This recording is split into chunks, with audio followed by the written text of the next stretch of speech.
Welcome into the studio. I'm excited to bring you a new video, and this time it's a group critique, and that's my favorite thing to do because I usually do these on tier 3 on my Patreon channel, and lots of members, when they see them, they get those aha moments where things just click into place in their minds and they think, I finally understand it. And they usually make very quick improvements in their art. Lots of people think the most important thing with realism is getting all those fine details, but I know different. I used to be like that myself, but there's something much more important. And 3 of my members have sent in their artwork, and I'm going to show you how just simple alterations can make massive differences.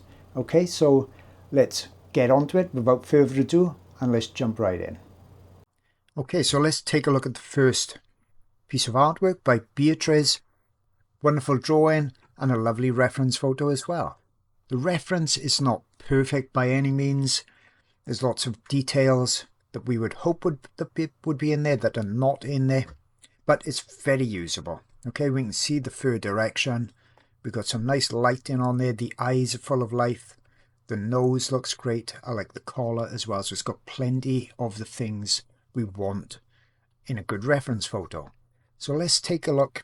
Okay, first thing, if we look at the drawing, it's lovely. It's very representational of the reference. You wouldn't mistake the dog. So that's great. Fur detail looks great as well.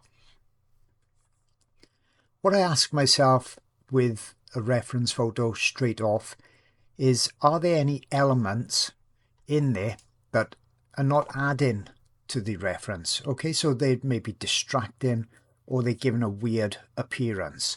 And in this instance, I'd say that black lead that we're seeing on the side, that's just distracting. Okay, so what I would normally then do is not draw that in. So let's see what it looks like if I just use one of Photoshop's kind of remove tools and let it do its thing. It's just thinking about removing that area. There we are. It's done a pretty decent job. So I think straight away that looks better. Okay, doesn't draw your eye to that area. Let's do that again. Now the other thing that bothers me a little is the tail. Now that's personal preference. I think it's too wide over here, definitely. But personally, I would have removed that as well. Now I won't use the removal tool this time.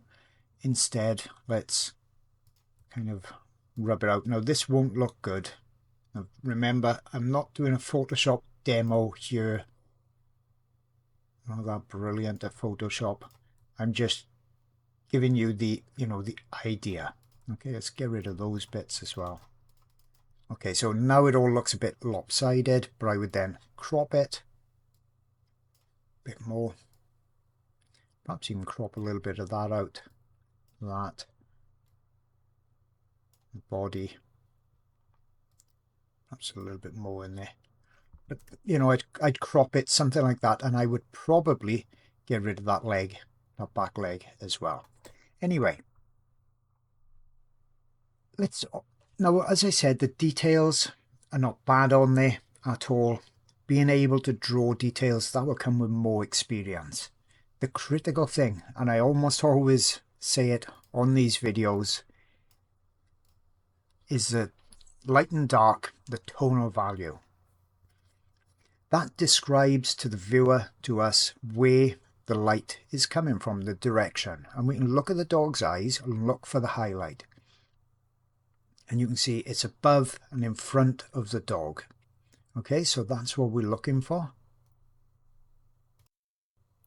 Okay, so that's what we're looking for. So let me put in some shadows to start with. Okay, let me show you what I'm thinking. And once again, this is not going to be brilliant, but it'll give you that idea. So I'm seeing in the reference photo, if we look over here, see the ear, or as we say in Wales, the ear looks a lot darker in places. Okay, so let's do that. I'll move that back out the way. Now, so we're going darker in here. Now, sometimes with Photoshop, it kind of boosts the color, but don't worry about that. Forget about that. It's not a Photoshop lesson, remember. I'm seeing darker around here, side of the eye, side of the head. Definitely darker there. Let me move that a bit. It's darker down here. Body, neck. I'll do a few of the mid-tones as well. Definitely darker there. The eye area. Definitely around the mouth. So as I said, this is by far more important than details. Okay, this is what's creating, you know, those images, those pieces of art or photos. Perhaps you go to a gallery and you're way across the room, you know, the gallery floor. Perhaps you're over the other side of the room completely, and a piece of art really stands out, and you can see from the distance it looks super realistic. And the closer and closer you get to it, the more impressionistic it looks. You can see that, you know what, there's not really that much detail in it. Why does it look so real? And that's because these tonal values are spot on. That's what's creating the realism. Let's pop that on and off, because all I've done now is the darks. So do you see straight away now it's starting to look more three-dimensional. The head is starting to really come forward and pop forward a bit. Let's take it a step further. Let's duplicate that. So I'll put another layer on top. And for those of you that watch my critiques on TF3, you know I do this quite a lot. It's something I'm excited about because I know artists are so close to making dramatic improvements once they grasp the importance of the tonal value. Now what I'm going to look at is the highlights instead. So let's punch in some highlights. I see that white stripe there needs to go brighter around the side of the head there. You see, it's almost as if I'm sculpting. Almost as if I'm sculpting. Down the nose bridge. That should be really quite bright there. Now Beatrice could do this obviously much better with the pastels, and I'm just doing it, you know, in a very rough, crude, rudimentary type of way, but it'll give you the idea. I'll do a bit in the eyes, a bit under the eye. Right. On the nose we could have some more highlight. Bump that up a bit, it's not doing a great deal. Top of the nose, there, over the eye. That's a little bit too much. I don't want to make Beatrice's drawing look too cartoony because she's done such a good job on it. Right, so around there, around that side, see the nose around there. Right there we could have a bit more, little dash on the neck, on the shoulder where the light is zinging across here. So I'm just looking on the reference, where am I seeing bits of colour and highlight happening, and I'm just popping those in. Let's make the brush a bit smaller because it's important to get this bit here. Make that a little bit brighter where that light is catching that edge. Same over here, just on that edge there.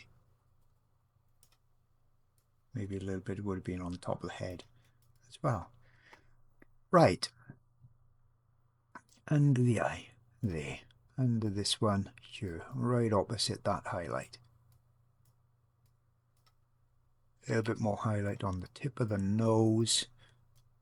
They make it look wet, and you could have a little bit then on that collar. Okay, so you see I've added no more details at all. All I've done is play with the light and darks. I couldn't add more details. Okay, so let's just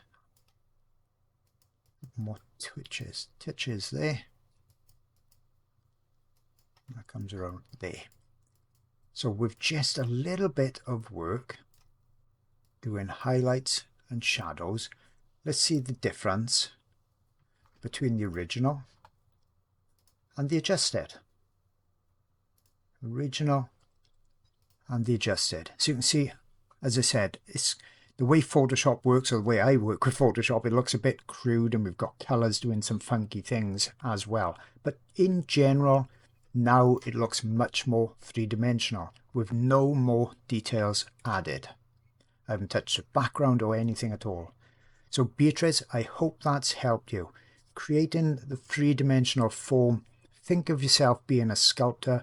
You're looking where that light direction is coming. That's the most important thing for you to get right. And I know, and I'm really excited to think on your next piece, you're going to keep this in mind and it's going to be a really wonderful transformation. Thanks for sending your work in. Now, the next fantastic piece of artwork, unfortunately the member didn't actually supply their name, but all the same, thank you very much for sending in. And as you can see, this time really wonderful reference in all aspects. We've got the details in there, we've got lovely lighting in there as well, some punchy colours that I like, dramatic looking, nice blurred background. It's a complicated scene, the grass in particular is very complicated, and the member's really done well to get that impression of grass and it going out into the distance. So let's have a think. What's the differences? How can we make it not necessarily better, but you know, more realistic as well? I know this member wants it to be more realistic. Well, first of all, I'd think about the subject. When we look at the subject itself, it's really quite vibrant gold, warm in colour.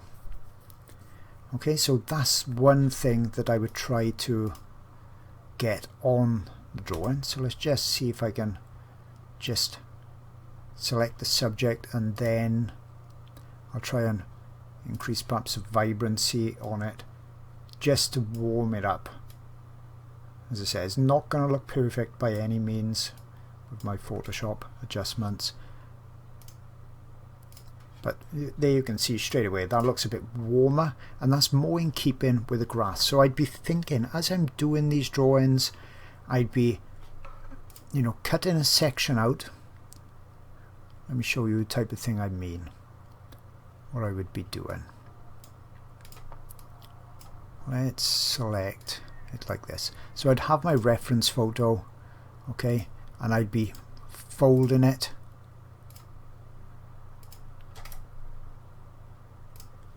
Oh, I don't think this will be the right size, but it may not be too far off. I'd fold it and then I'd be putting it up against the drawing. Okay, so let's just look at it roughly. Forgive the fact that this is so rough, okay? But there, I'd be holding it up. Now let's remember, the drawing was actually like that. And I'd be thinking, oh, hang on. My colours are not vibrant enough there. I need to go more vibrant in the colours. More golden colours. More of those warm, rich ochre colours. Especially look at the eye section, or under the eye, that fur. You can see it's really gone way too pale. So when you're thinking of the initial blocking in, that's where I'd be thinking, right, I need to go richer in those colours. So let's delete that. That's the way I'm always approaching drawings and thinking about them. Okay, now something that jumps out to me straight away is the background, and this area at the top, it's not blurry like on the reference photo, and that when you've got the grasses that's going back as the member has done, okay, and they look blurred, then it needs to continue to blur on the background. There's only so much blurring I can do like this. Let me see if I can blur it a bit more.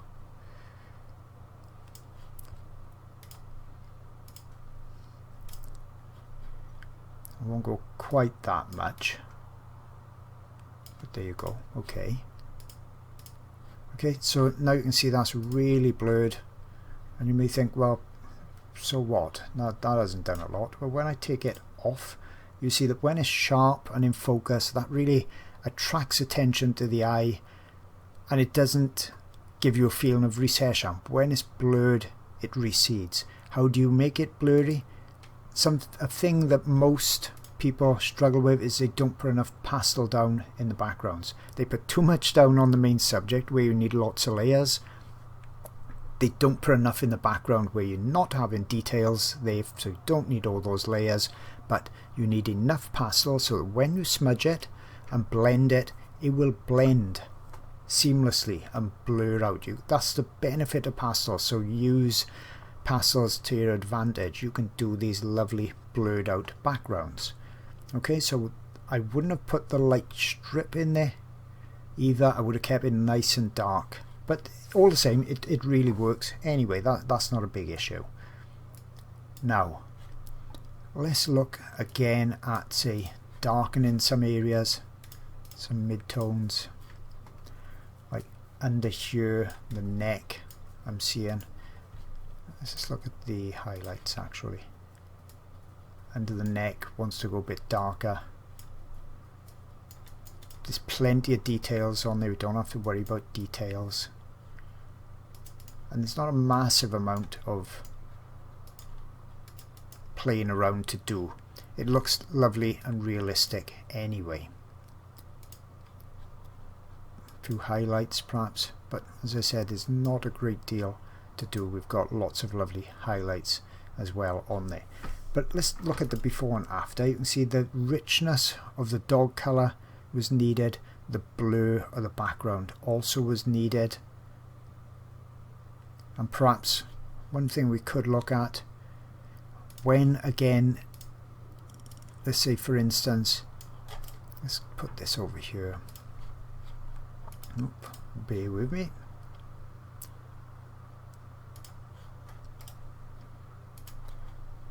Let's drag that over. Keep comparing one area against another. Let's zoom in. Okay, so you'd be looking, let's make it about the right size. Okay, so I'd be looking at the fur around on the elbow area of the dog, and I'd be estimating the size, the thickness of the marks I need to make. Now if your drawing is tiny, then you're not going to get all the details. You've got to think more of the clumps of fur instead, the general impression. But if you've drawn it big, you can sharpen your pencil enough to get all these details. Okay, so you want to make sure that your marks are not too thick, and that normally happens when you've let your pencil go very blunt at a time when you need to put in lots of detail. Okay, so I don't sharpen my pastel pencils very often. When you watch my videos, you see I'm using blunt, quite blunt pastel pencils almost all the time. But when it comes to the detailing, that last layer, that's when I sharpen them up if I'm doing a smallish drawing or I need lots of details so that I get the right thickness of the mark that matches what I'm seeing for the fur on the reference photo. So once again, hope that's helped clear things up, and looking forward and excited to see the next drawing you produce. Thank you again for sending in. Okay, the final piece of artwork by member Petra. What a fantastic drawing. It's full of detail. The member said it took a long time to do, and I'm not surprised with that at all.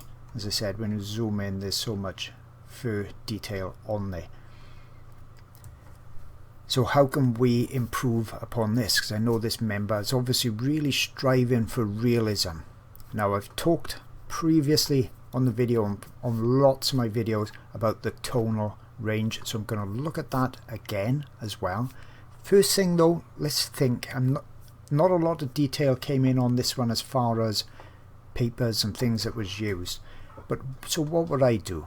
I'd look at the general colour that we're seeing on the reference photo, and I'd be saying that's brown and it's warm. So what colour would I use with the paper? Well, ideally, if I had it, I would use the pastel matte brown paper, and that would give us a lovely starting colour to go with. So it would be, you know, let's say if I'm looking at my wall now and I'm seeing the browns, it would be, let's see, it's much cooler than that. a bit warmer than that. Struggling to get roughly the right kind of temperature. A bit warmer. So let's say it would be, say, roughly like this. This would be roughly the paper colour of Pastel Matte Brown. So you can see that that's really going to give me a good start. By putting that on, I'm seeing almost straight away the colour of the lion. That's going to make it a lot easier for me to judge the paper, the lion colour, because the paper is going to be close already.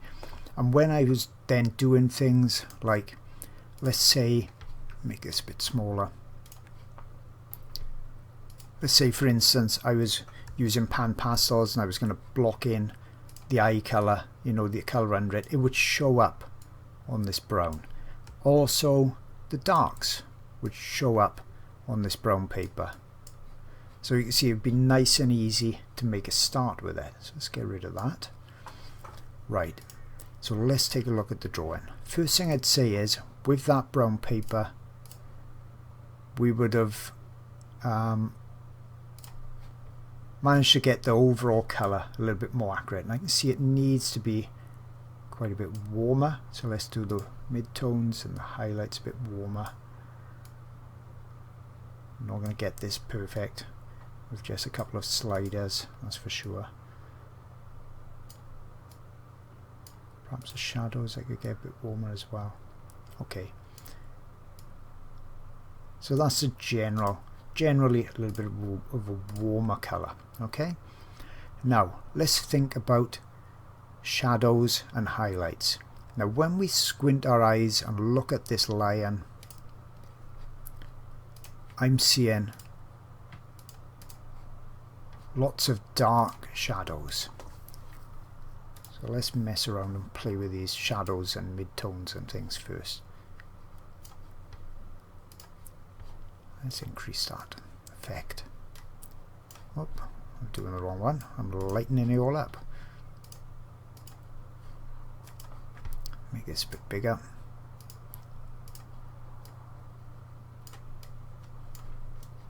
As I said, it'll go a little bit too rich looking with Photoshop, so it'll all be a bit too warm. But let's look under the chin. That wants to be darker to make the chin pop. Around here as well. I love the crop that's been done. It's even tighter. Okay, so I'll look at highlights and we darken them down under the chin. See, that's where the shadow is. All the way under here. It's in deep shadow. It's creating that dramatic lighting effect. Bits of the chin there as well. Up here in shadow. When we put everything either in all shadow or all in highlight, what happens is it loses the dramatic look, it loses the three-dimensional look. Let's just get a smaller brush a bit, go down in there. And if I was selecting this image for a reference photo, and you know, it's right up my street, this is one I could possibly be tempted to have done something like this. I've got lots of photos that I've taken like this, dramatic ones that's going to come out on our Big Cat reference photo package for artists. It's going to come out at the end of August 2024.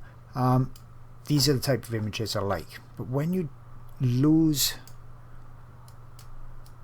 the lighting effect, the dramatic lighting effect, you lose that three-dimensional appearance. Okay, and that's what we really want here. So I'm darkening areas that I'm seeing in the reference photo. Perhaps a bit darker down here, definitely darker around there. Let's look at some highlights. Yeah, this could be darker as well, couldn't it? Because the light is coming from in front of the subject and above the subject. Now of course, as the artist, you may think, no, I want to actually create my own lighting effect on there, and you can do that. It takes a lot of understanding and thinking about the subject to create it, to change a lighting effect. That'd be one of the more advanced things that you can really do. Right. Let's do the shadows here a bit.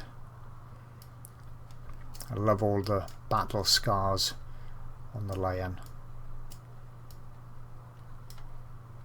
So dark there. So let's just take that on and off and see if there's any difference. Okay, it may not look like I've done much. So you can see that we warmed it up and then started just doing darkening of areas, darkening areas down. And now it's really starting to get punchy and be more contrasty as well.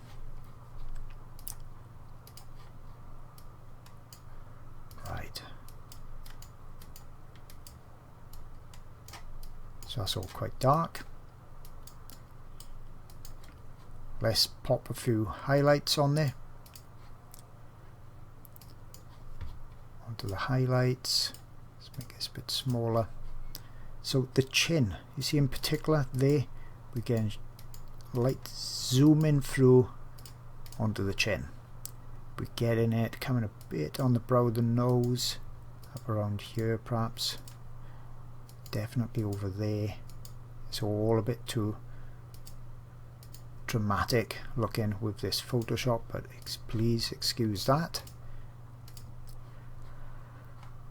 And this is where you can then start to direct the light yourself. You're thinking, okay, where would it look more dramatic?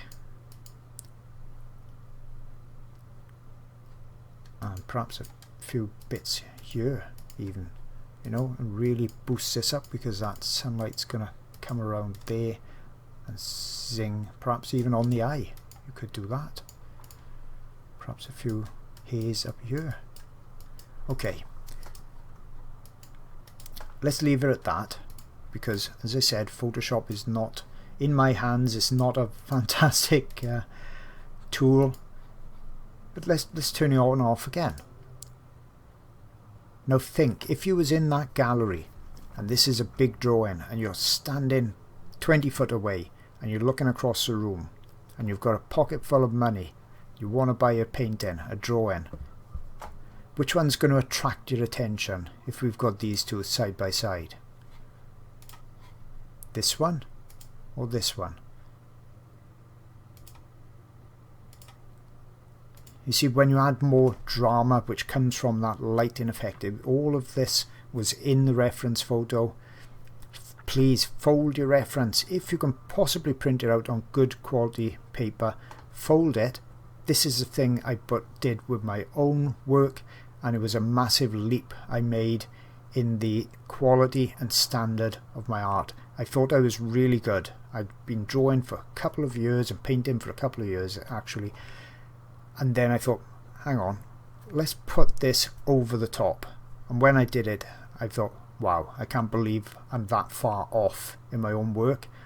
Then I started to try to match it more. Not that I'm trying to turn myself into a photocopy machine, but usually what you see in the reference, at least something has grabbed your attention that you want to put into your work. So you need to first know how to create that, how to judge one thing next to another, and once you've got that ability, when you're doing realistic artwork, then you can start to adjust things and change things for yourself.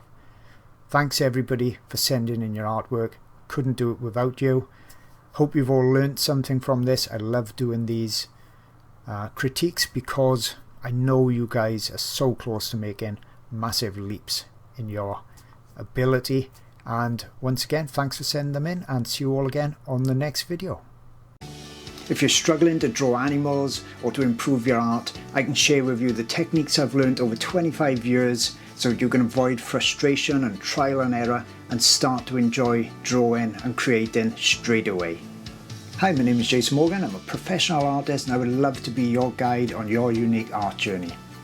I've fallen in love with pastels, and I'm sure you will too. There's really no other medium that has the vibrancy and colour intensity and the ability to put light over dark. That's an absolute game changer for the animal artist. Now on my channel, you get immediate access to hundreds of hours of lessons and demonstrations, and you go completely at your own pace. There's absolutely no rushing in my art channel and lessons. Think of it like a video library. You pick the video you like, something that really takes your fancy, and you take as long as you want to complete it. Or alternatively, you can watch my videos, learn the techniques, and apply them to the subjects that really inspire you. And you also get new reference photos each month. They're copyright free. You can use them in your art, sell your art, no worries whatsoever. Many of my artists came to me with little to no art ability whatsoever, and they're truly amazed with what they're now creating. You could be doing that as well.